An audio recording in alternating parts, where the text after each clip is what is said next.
एक रात सैंटा अपनी हिरन गाड़ी के साथ एक सहरा के ऊपर प्रवास कर रहा था, लेकिन हिरन थक चुके थे और चलने से कासी थे।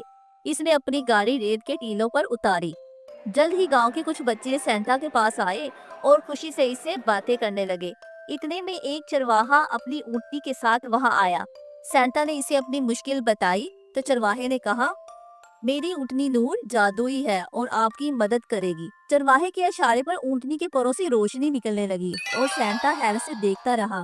वो ऊँटनी पर सवार हुआ और नूर आसमान की तरफ उड़ने लगी। लेकिन सफर के दौरान अचानक एक जबरदस्त रेत का तूफान आया। सैंटा घबरा गया, लेकिन नूर ने अपने जादुई पर फैलाए और एक हिफाजती शेल्ड बनाई, जो सैंटा और तोहफों को बचा रही थी। तूफान के बावजूद नूर ने अपने सफर को जारी रखा। रेत का तूफान खत्म होने के बाद सैंटा और नूर ने तोहफे तकसीम करने का काम मुकम्मल किया। गांव वाले जमा हो गए और सैंटा का शुक्रिया अदा किया। सैंटा ने चरवाहे और गांव वालों का शुक्रिया अदा किया और वादा किया कि वो अगले साल दोबारा आएगा।